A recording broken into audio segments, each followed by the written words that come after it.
Hey everyone, I'm Sakar, and today I'm going to be showing you guys the meta PvP build. This is kind of the meta build, the strongest one in my opinion, the one that kind of everybody's running more or less. Yes, you can make a few alterations and keep some really meta stuff and change some things around, but this is the way that I would go if I was going to go deep into the meta pool and just like go all in. So I know a lot of people are running this kind of stuff, so I know that I'm not the one that kind of came up with this. I know that I don't know who came up with this, to be honest, but this is one of those things that everybody's running at this point. So let's just show you guys what it is, because I want to show you guys, what's meta and what's not. Usually my builds are kind of on the more off meta side with kind of like meta flair, if that makes sense.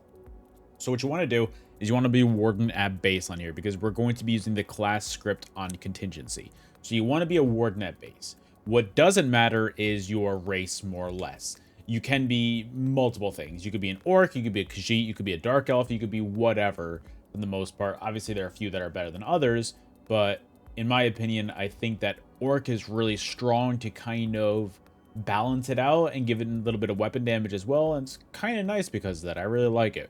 So we're also going to be having 26 points into health and 38 points into stamina to give us a max magic pool of 18k, a max health pool of 33.2k, and a max stam pool of 22k. Also, we're going to be using Jewels of Mizrael as our food, and then we're also going to be using tripods for our potions as well. Also, Shadow Mundus is going to increase our overall critical damage and critical healing. Definitely worth it. Definitely the way to go. So for our monster set, Roxa. Roxa is really solid, really strong. The reason why we're using that is because it's going to give you a bunch of recovery. If you can get the heavy helmet and the medium shoulders, that's what we're doing. So we're doing heavy reinforced helmet, medium impen shoulders. I like it that way. It's perfect that way. It's going to maximize your overall damage and tankiness by running overall 3 heavy, 3 medium, and 1 light. That is the way to maximize your overall tankiness, your damage, all that stuff. So Roxa, if you don't know what it is the longer you're in combat, if you're in combat basically for 30 seconds, you're going to get max stacks of stamina and magic recovery, because that's going to be the way to go. It's a great way to make sure that your recovery is up as high as possible and that you're always being able to sustain. So kind of my best advice to go forward with this build is don't really go too hard right away. You need at least 30 seconds in a fight to have Roxa be at full capacity, and doing that, make sure that you can sustain longer, your recovery is better, all that stuff. So try not to overcommit and use all of your resources right at the beginning of a fight. We're also going to be using one piece trainee. It's going to be a heavy reinforced chest piece. That's going to maximize your overall health, resistances, all that stuff.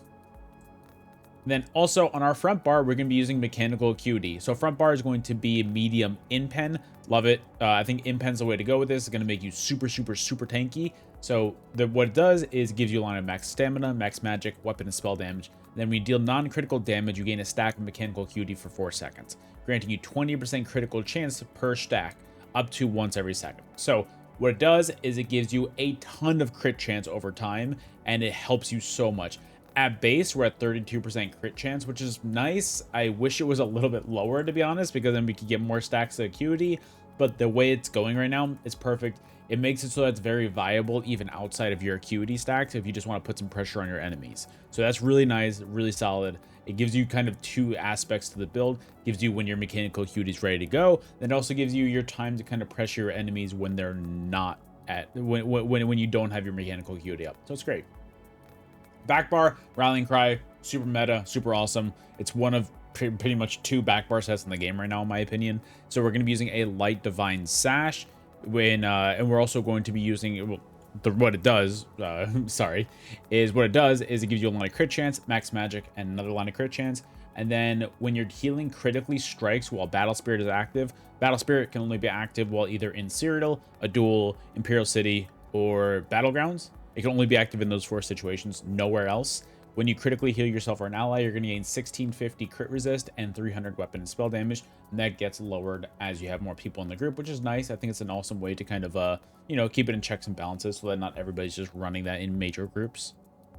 Also, we're going to be using heavy mechanical acuity legs in reinforced, and then medium mechanical acuity feet in impen. Our mythic is going to be monomyth. It's, in my opinion, the best mythic in the game right now. Like, not even close. Like, it's without a doubt the best mythic. Not even close. What it does is it gives you, when you're on your front bar, gives you major force and minor berserk, which is amazing damage. but you also get a little bit of minor vulnerability as well. So you get a little bit, you become a little bit squishier, which is completely fine. You're super tanky on this build. Then your back bar, you get major protection and minor vitality. So you become really tanky. You get a lot of extra healing as well. And then also on top of that, you get minor timidity, which is you lose one ultimate every 1.5 seconds, which is like, in the scheme of things, that's nothing. That's the only downside to this build. To me, that's fine. That's nothing. So again, we're using Monomyth in the protective trait with a weapon and spell damage enchantment on it. Then our other two pieces of jewelry are both going to be Rallying Cry ring, Rallying Cry necklace, both protective, both weapon and spell damage enchantments on it. Then our front bar is going to be Mechanical Acuity Axes. Main hand is Nirnhode with a weapon and spell damage enchantment on it. Offhand is Sharpened with a shock damage enchantment on it. I like that. It kind of maximizes my damage and gets it as high up as possible. I think that's the way to go. Axes are the way to go with Mechanical Acuity as well, because you're guaranteed crits when you're using Acuity. So by doing that, you're increasing your overall critical damage. Between axes, between having the major force of Monomyth, also the minor force of, we're going to be having Race Against Time on here. And then also on top of that, the Shadow Mundus. And then on top of that, we're also having the crit CP to help our damage. It's a lot of damage. It's a lot of crit damage. Highly recommend it. Back bar, it's going to be Rallying Cry Sword and Shield. Our sword is going to be defending with a magic restore glyph on it. Offhand is going to be, or shield, is going to be sturdy with a max stam enchantment on it. And so also, I didn't really go over this earlier, we're using Warden, Templar, and Nightblade skill lines. Warden, Animal Companions, Templar, Restoring Light, and Assassination from the Nightblade skill line. So this is the way to go. I will go over the scribing abilities as we get past them and as we get through them. So don't worry, we will get to that. Our main spammable is going to be Surprise Attack. This is going to be your main source of damage on here. This is going to be what's kind of weaving in between all of your other abilities, because this is kind of what's doing the most amount of consistent damage to your enemies. So Surprise Attack is going to be your main spammable. And then we have Binding Contingency, which is a great way to combo your damage and just stack it up. So what it does is sorry, I'm really bad with words today. I don't know why. I'm just really bad with words. What it does is it deals magic damage, then also immobilizes them for 6 seconds. And then the other script is it creates an 8-meter area around you for 2 seconds under your target.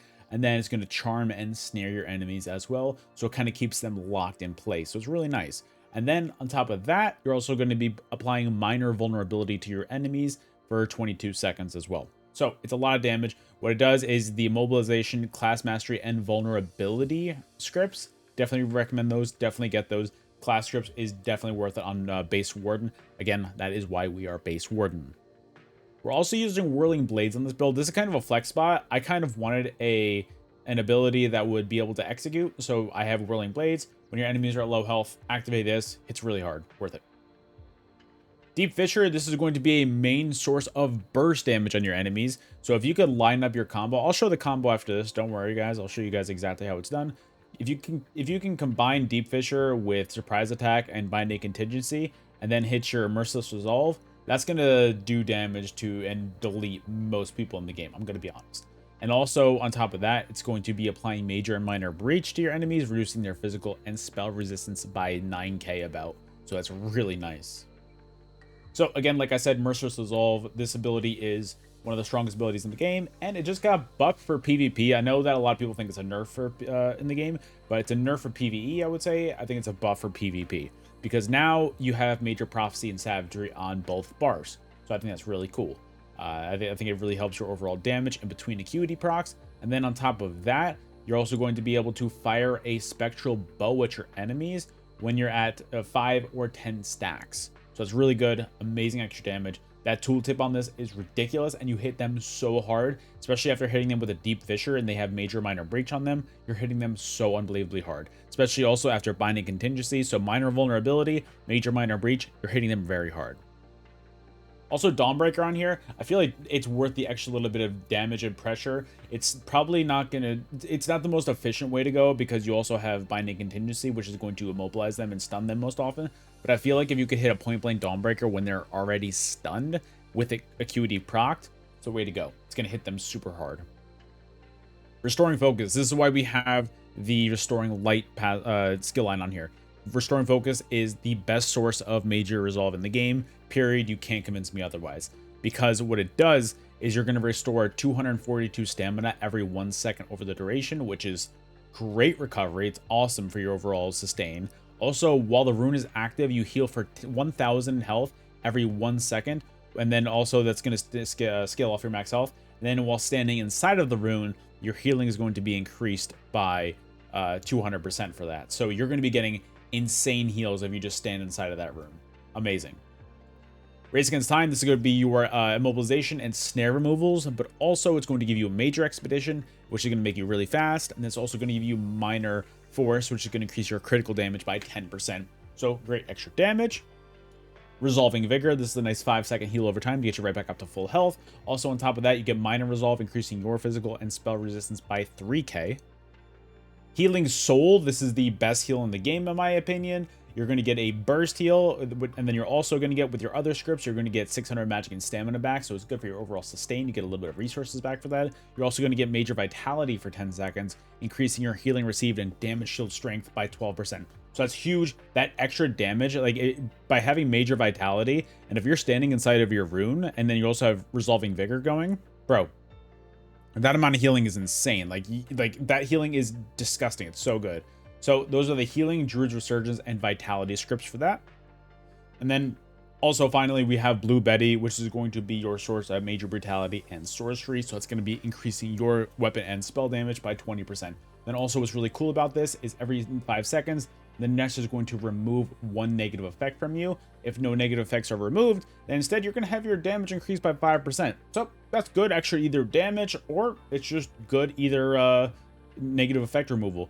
If you have too many negative effects on you, you're already full health, and you want to go a little bit defensive, you could just spam Blue Betty, by the way, and it'll, every time you reactivate it, it's free too. It's free. It doesn't cost you anything. If you continue to reapply it like this, like say you have a bunch of negative effects on you, you continue to reapply it like this, just continue to do it, it'll remove a negative effect every time you do that, by the way. I don't know if you know that, but it will remove a negative effect off you. So looking at, Backbar Ultimate, Spell Wall, it's going to be your sword and board shield. It's going to deflect all incoming projectiles and block all incoming damage. Great source of damage mitigation. Highly recommend using this. It is one of the best ultimates in the game, in my opinion. So let's go to our champion points. Blue Saudables are going to be Resilience, Master at Arms, Fighting Finesse, and Ironclad. Our red tree is going to be Pain's Refuge, Survival Instincts, Sustained by Suffering, and Fortified. And then our green tree, what we really care about, because the green tree, you never had, the Slaughtables aren't that important, but Breakfall is very important. Rationer is very important. Liquid Efficiency is very important. And if you want to level up some characters and stuff, and you don't have these skill lines all leveled up, use Discipline Artisan, because it's going to increase your experience gained for currently active skills and their skill lines by 15%. So make sure you're using all that. So let's show you guys exactly how to do the combo for this build. All right, so you always want to make sure that your buffs are up, right? So you always want to make sure that your channel, your rune focus is up. You want to make sure that your Race Against Time is up. Race Against Time is very important because that's going to give you minor force, so it's going to increase your overall critical damage done. So having minor force, having Betty, make sure that those are up at all times, all right? That's always the main thing to make sure. So on your front bar, what you're going to want to do is you're going to want to hit Shulks, which is my LB button. Shulks first, and then what I do is I go in and I hit my Contingency next. After I hit Contingency, it's going to apply that area underneath, right? So what I do is in slow motion, I do Shulks, Contingency, Light Attack, into Surprise Attack. That's simple. That's a lot of damage right there, but we can do more. Right? That's your basic combo right there, right? More or less, that's your basic combo. So if we move on, we keep on doing this. We don't have our Merciless Resolve yet, so we're going to do the combo again. So Shulks, Contingency, Light Attack, into Surprise Attack. That's a lot of damage. Keep on doing that. Do it again. Do it again. Do it again. Right? So what I'm going to do now is I'm going to show you the full combo now that I have a Merciless Resolve proc, right? I don't have my Mechanical Acuity up yet, but obviously, you're going to want to wait for that, but this is more of just for show so that you guys can see. So it's going to be, remember, Subterranean Assault, it's going to be Contingency, Surprise Attack, and then on this one, I'm going to be doing Dawnbreaker into Merciless Resolve. So it's going to look like this with the damage. It's going to do Sub, Contingency, Light Attack. That's the damage right there. That's the damage right there. So I'm going to do it one more time, just so you guys can see. So sub, contingency, surprise attack into Dawnbreaker usually, then bow proc. That damage right there, that's going to kill most people in the game. I'm telling you guys right there, that's going to get most people in the game. Right there. That's it. So that's the entire combo. It's that strong. Make sure you continue to combo out your contingency every now and then, because this stun is no joke, and a lot of people don't know how to break it. So make sure you're doing that. Very important. As you can see, these crits are hitting very hard. So it's awesome. So guys, thank you so much for watching. I hope that you guys enjoyed. If you did, do me a giant favor, hit that like button for me. If you want to see more meta builds like this in the future on top of my normal builds, let me know. I'd love to kind of share as much as possible. So guys, let me know. I appreciate you guys being here, and I will see you guys on the next video. Later.